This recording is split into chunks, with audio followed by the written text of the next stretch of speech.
Hello again, everybody. This is Dan Clouser, and welcome back to the Journey of My Mother's Son podcast. Today I'm joined with Gael Wood, who's an author and an entrepreneur. Gael, thanks for joining me today. Yeah, thanks so much for having me. So before we get started in the conversation, Gael, just introduce yourself a little bit to my audience in your own words. Okay, yeah. So I'm Gael Wood, and I'm an entrepreneur. I've been working for myself off and on since I was about 20. And so I started out in the massage and the spa industry and did that for 15 to 18 years and started just dabbling around online. Started a blog, writing some ebooks, and just one thing after another that really took off. And I was able to retire from the massage industry in 2016 and go full time online and have, what I was aiming for, which was, the laptop lifestyle that we all hear about. But I quickly found that wasn't quite how the pictures are painted of it. Being a mom, I was like, oh, I've got this laptop lifestyle, but it really just means I'm working from home.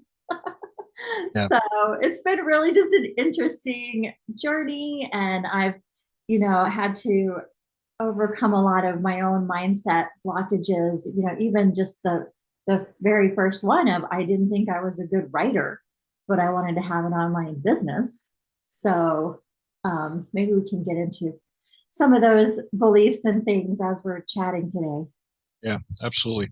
And it's funny, I just read an article talking about just entrepreneurship in general and what they call like the gig economy and that sort of thing. That there's now I think the number was 36% of Americans now identify as like entrepreneurs or gig workers or not working the 9 to 5 job, which actually relates to 58 million people in the country. And I think part of that is just a shift in rethinking how we go about our lives and how we go about business, and that we don't have to be working that 9 to 5 grind essentially for someone else.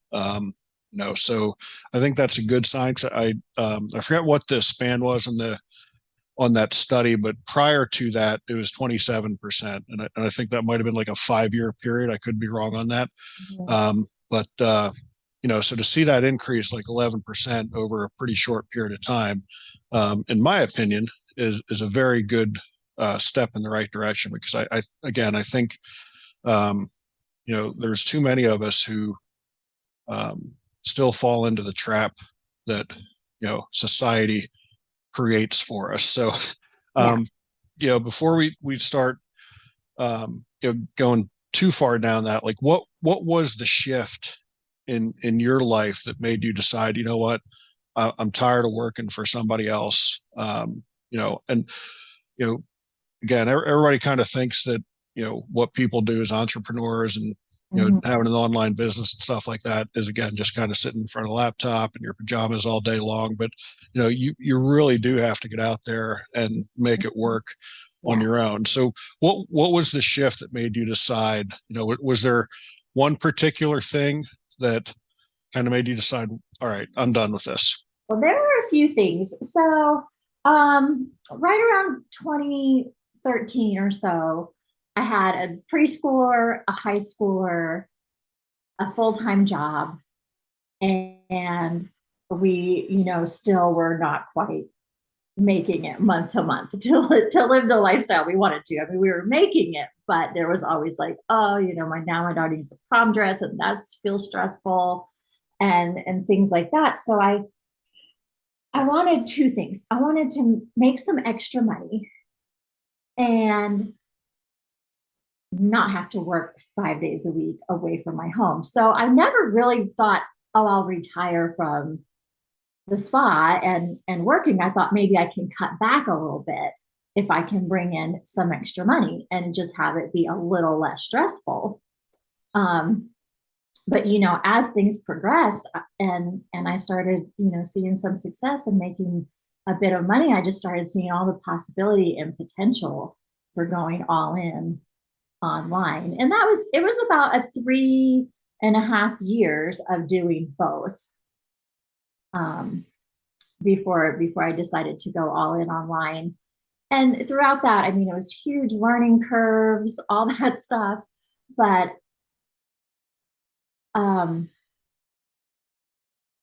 it was really also, I wanted to have my own thing.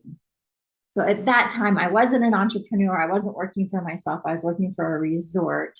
And I just am one of these people that likes to have my own stuff that I'm working on, that is building something for me. Yeah.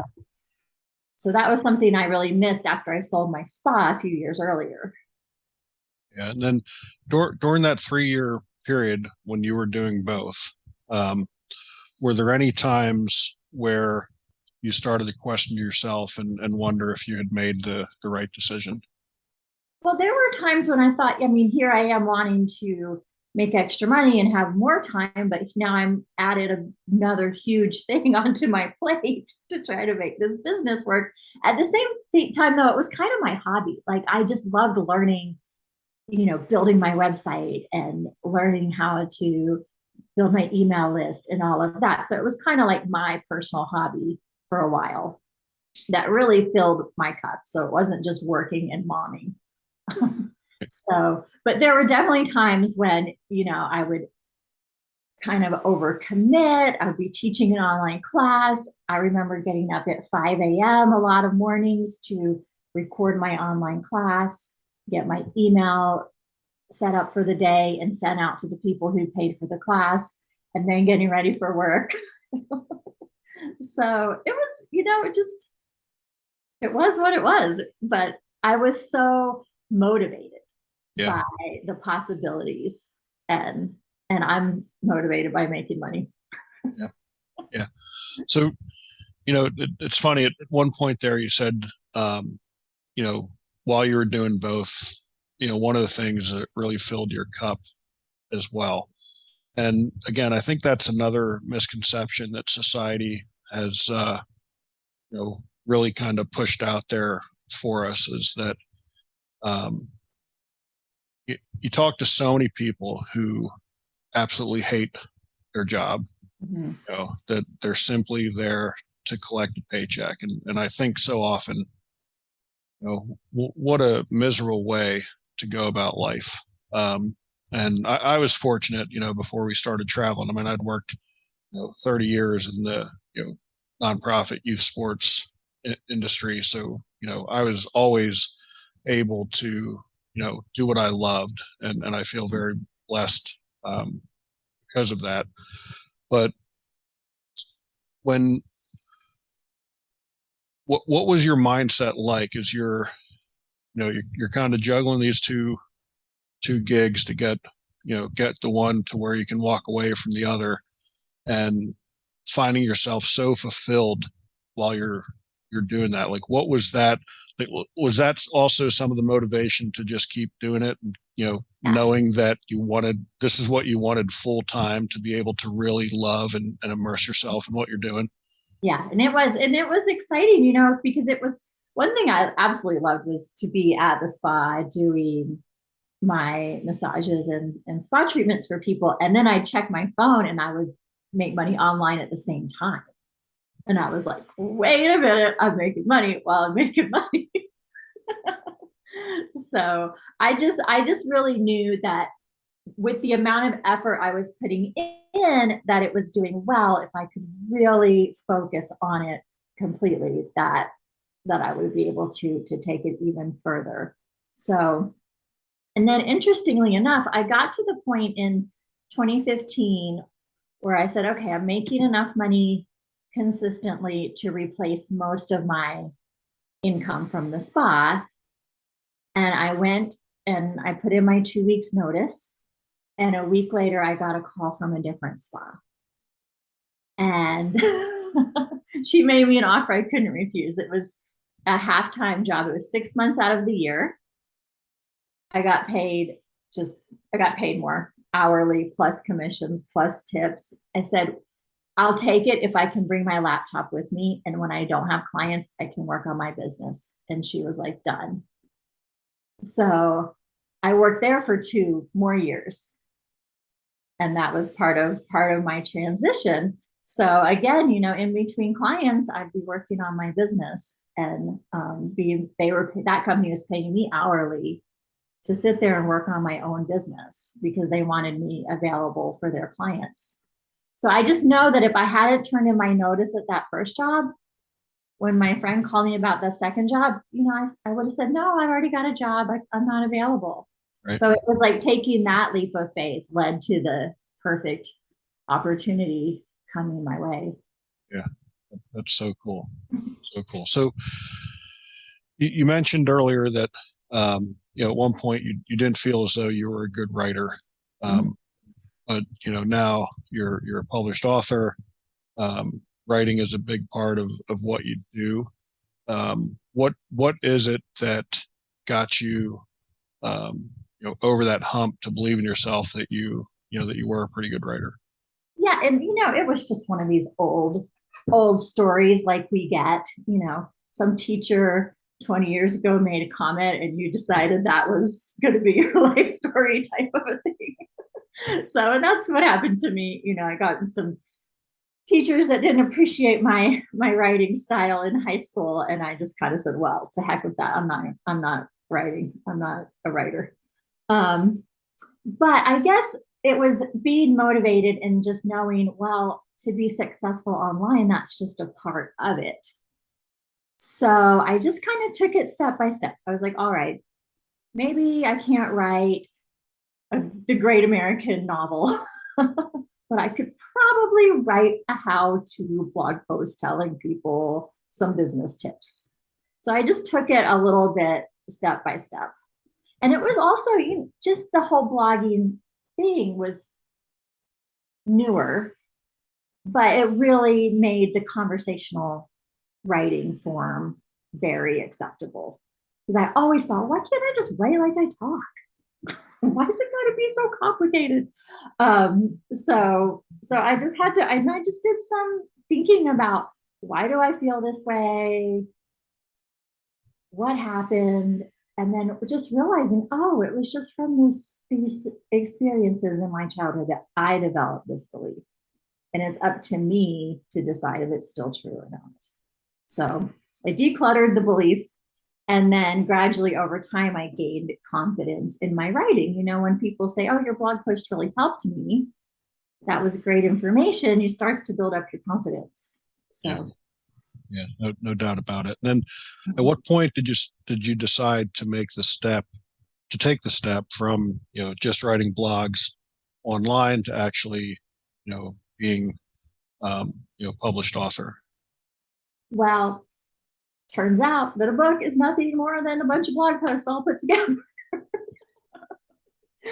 So, just uncomplicated it for myself. My first book was on doing different types of spa treatments. So I wrote up how to do these 12 different spa treatments. And then I got with my daughter and one of her friends, and we took photos for the book. And I published that in November of 2014. And we were driving to Thanksgiving in Ohio. I had just sent out the email announcing that my new book was ready, and I sold my first copy of my first ebook on that car ride. And I'll never forget that feeling of thinking, if one person will pay $19.95 for this book, maybe 100 people would, maybe 1,000 people would. And so it was just that every step I took kind of expanded my view of the possibilities. Like this could be more than $100 or $200 a week. Right. Yeah. So how did you go about marketing the book? Because again, I'm assuming it was self-published and stuff. So how did you go about marketing it and getting it into the hands of readers? Yeah, well, I didn't know it at the time, but all the blogging I was doing to just build up my audience and my confidence, I had taken kind of a basic, online business course. And the person who wrote the course was all about, make sure you have a way for people to sign up for your email list. So I've been building an email list for over a year. And so those people were hearing from me every week or two for over a year with, advice and tips and things to help them in their career. And so when I had a book available, these people were just waiting for me to have stuff for them to buy, which worked out really well. And I did quite a bit on Facebook. I would put all my blog posts in different Facebook groups. I started a Facebook page. And then once I had some products for sale, I started running some ads. So throughout that year that you were building that email list, Mm-hmm. how did you go about that? Was it all just organic, or were there, specific tasks that you were doing to get that email list to grow? So at that time, I wasn't doing paid advertising, but I was I was kind of pushy about putting my blog posts in as many places as I could think of. So like I said, Facebook groups, LinkedIn, I would just always say, got a new blog post, come read my blog. I just really put it out there. I even got kicked out of a few Facebook groups. So that was probably the main way that I promoted that at first. And, different social media platforms, it's always changing and evolving. But at that time, Facebook pages did have a pretty good reach. So I also promoted my page. So then people from there would see what I was posting. So in 2015, I decided I wanted to try some guest blogging. And I contacted the editor of Massage Magazine. And she went and looked at my blog and said, "Oh, we'd love to have you write for us. Would you write for our print magazine?" And I was so excited because here I, thought I couldn't write, and now they want to publish me in a magazine. So that was another great kind of once that got going, she wanted an article from me every month or two. So that was another good source of traffic. That's awesome. So the Declutter Your Schedule ebook that you have available that we're going to offer to my listeners here as well. Tell me a little bit about that whole concept of decluttering your schedule, and what exactly that means, and how did you make it happen? Yeah, so this was just pre-pandemic. My son was 3rd, 4th, 5th grade age. And I just was in this cycle. I was like, I don't like the way this feels. We are so busy. Every day it was kung fu practice, dance, rock climbing. He was in 4 or 5 activities.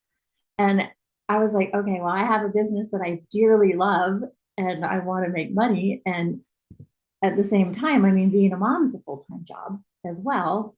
So I thought, well, how can I really find the time for all of my priorities and get rid of a lot of these things that I'm doing that I don't necessarily have to do or like to do or want to do as often as I'm doing them. So I spent about a week just really kind of paying attention to everything that I was doing. And you're going to find ways that you're wasting time. Most of us waste time here and there. And I also just started looking at the things that I was doing and asking questions, okay, well, meals do need to be made. People have to eat, but do I have to make them?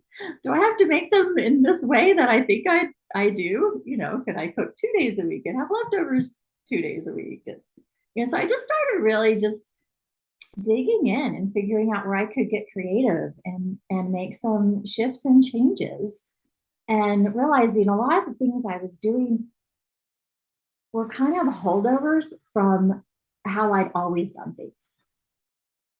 The silliest example I can think of is I was driving across town to take my husband's paycheck to the bank every week because I was stubborn and didn't want to download and learn how to use the banking app. Or even better is I said, hey, you download and use the banking app and put your own paycheck in the bank, please. But when I added that 20 minutes a week up over 15 years, I was like, wow, I've spent 2.5 weeks of my life driving to the bank. Yeah.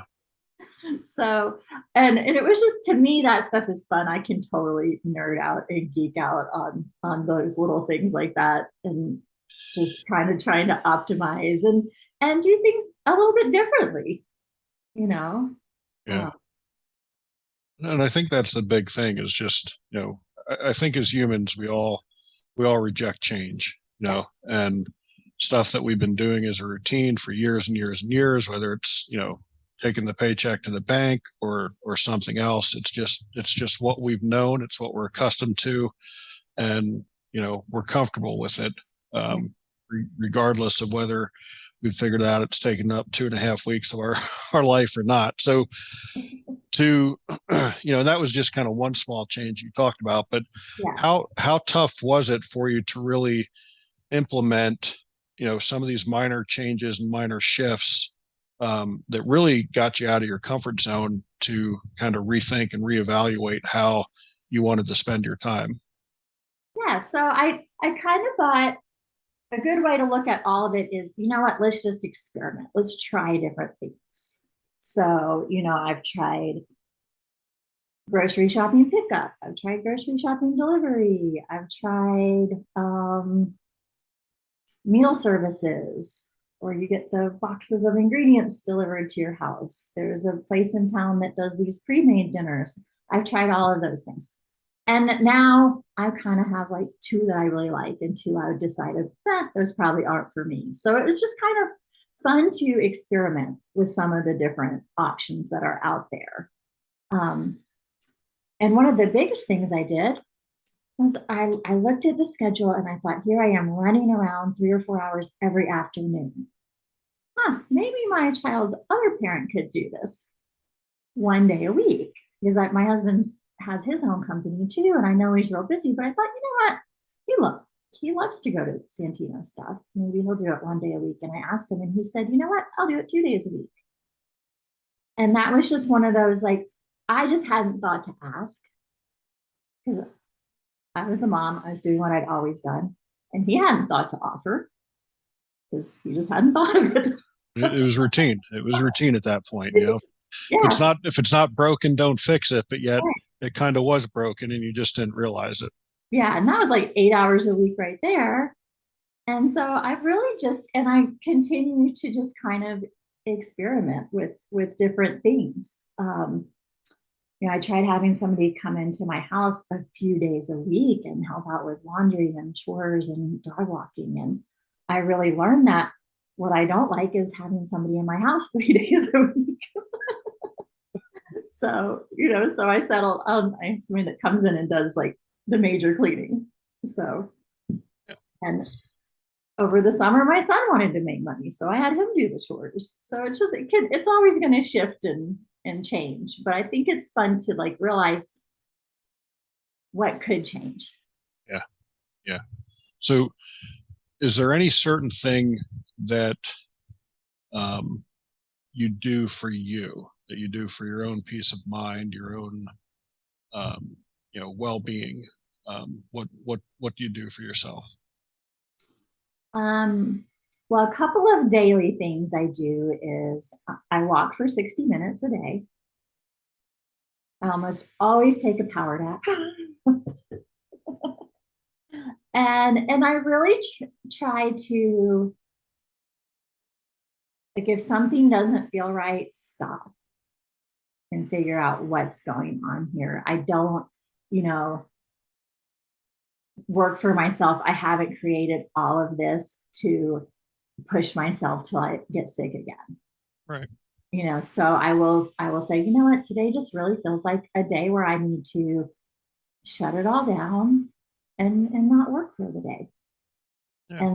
And so I built my schedule to where I only have like obligations 3 days a week.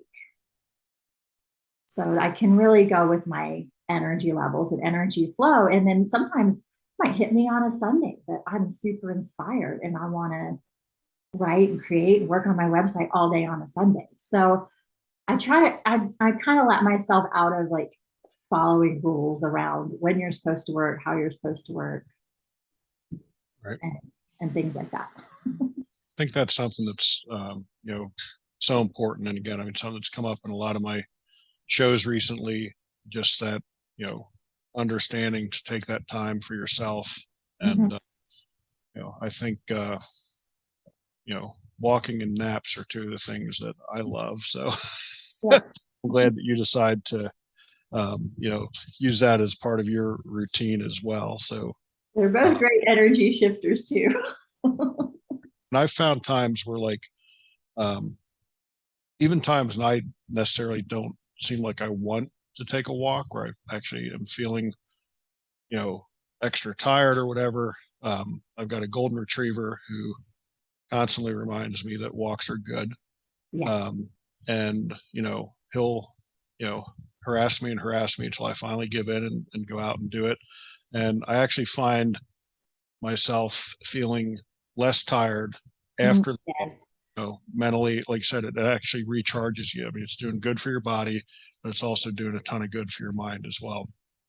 So I think that's so important to, be able to get out there and move your body and walk on a daily basis. So that is really important. Um, Gail, is there anything else that we didn't touch on that you want to bring up to my listeners?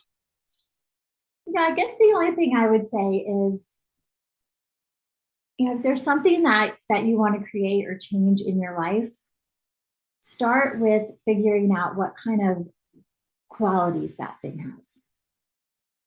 If you want to quit your day job, but it seems like something that's 5 years in the future, it can be hard to, take the steps or figure out even what the steps are. But if you could get some small part of that here and now, like maybe even just 2 more hours a week of freedom and flexibility, might mean talking to your boss and saying, can I work from home one morning a week or something like that. You can start to bring in the qualities of what you want. So there's anything that we want has qualities. It's not always exactly what we think it is.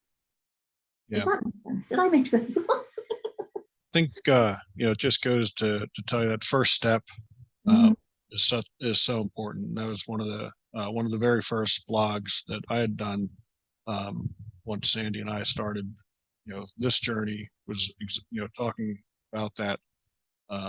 Specifically, it's I think the title was the first. Every journey begins with the first step, and ours was, a literal physical journey, but it was also an emotional and spiritual journey that we were embarking on as well. So yeah, I think creating that change and taking that first step out of your comfort zone is definitely the first move to making big change as well. And even like with what you've done with living in an RV, if somebody's says, "Oh gosh, that would be so amazing. I wish I could do that." Maybe you could figure out a way to do it for a weekend. Yeah. And just start to experience it.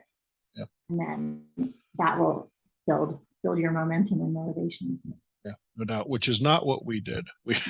You went all in. Feet, and it's funny. People ask us all the time, like, "Oh, so had you guys been camping on weekends for a long time?" Or like, first time I ever drove an RV was the day I drove this thing off the lot. So we literally jumped in with both feet. Best decision we ever made. No looking back for sure. So, Gail, where can people find you on the internet if they want to get copies of your books? check out your blogs, all that sort of stuff. Yeah, so my website is Elevate with Gael. Gael is GAEL.com. And yep, and my blog's there. The free ebook is right on the homepage, and you can see all of the stuff I have going on, and it changes regularly. So come on by. Cool. All right. So that brings us to our final question. The subtitle of the podcast is Many Little People in Many Little Places. So that is inspired by the opening lyrics of the song Gloria by Michael Franti, which go, when many little people in many little places do many little things and the whole world changes. So my final question is always, what is one of the little things that you do on a daily basis to make the world a little bit better place? I love that. And what my email sign off is, the little things are the big things. They are. So, well, on a daily basis, I think that I try to be more me. And I hope that by doing so, I can help other people, be more comfortable showing up and shining their light and being more them. I love that. Gail, I really appreciate you taking the time. I love the conversation. And for folks out there listening, be sure to check out my other podcasts and blogs at journeyofmymotherson.com or danclouser.com. While you're there, pick up a copy of my most recent book, Journey of My Mother's Son, Volume 1. Gail, again, thank you very much for the time. I really enjoyed the conversation. Yeah, me too. Thank you so much for having me. You bet.